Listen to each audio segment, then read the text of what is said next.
Tonight, an in-depth look at Arizonans still dealing with the aftermath of COVID-19. They've recovered from the worst symptoms, yet they're still suffering from potential long-term side effects several months later. Meanwhile, doctors and researchers are continuing to study how coronavirus is impacting the entire body. Fox 10's Justin Lum reports on the long haul ahead.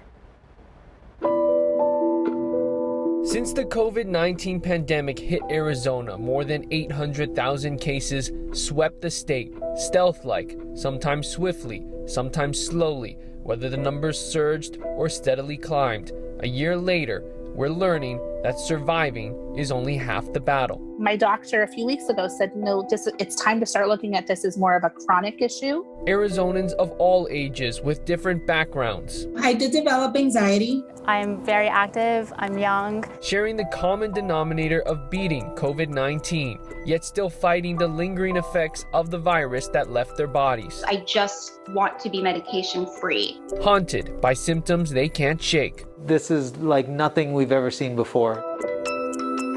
They are the long haulers of the COVID-19 pandemic. For 34-year-old Adriana Soto, she just wants the simplicities of her smell and taste back. So this is cinnamon. And it doesn't smell like what I remember it smelling like. It has like this spice, like pepper kind of scent, like almost nothing. And the morning fuel she's been drinking for decades. Like I would make my morning coffee and I'd be like, oh, okay, there's a coffee coming. And now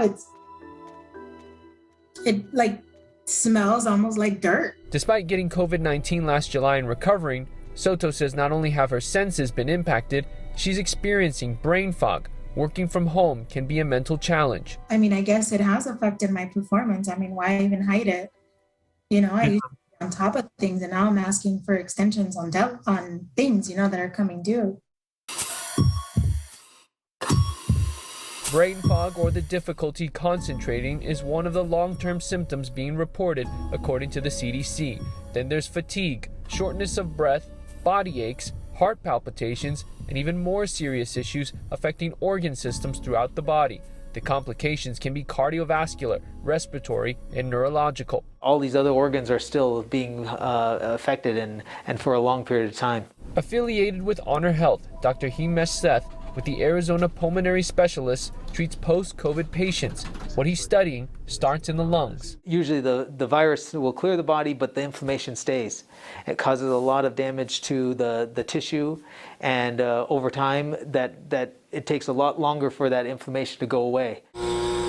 Dr. Seth is looking at the haziness or patches in the CT scan. It shows one patient's lungs. The image on the right, taken a month after the left.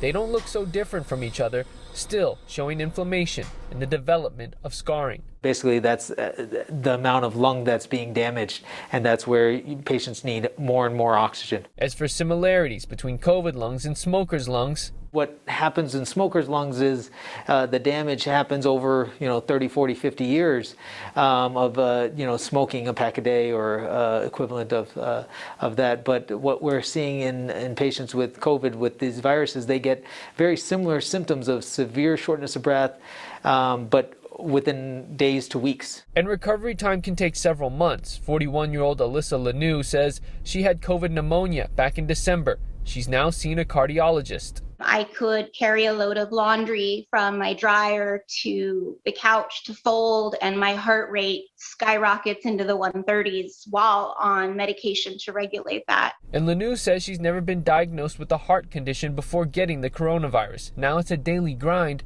to do chores. Getting up to go take a shower wipes me out now, and it's just unbelievable what's happening to people with COVID. I'm still dealing with a lot of the fatigue and the exhaustion and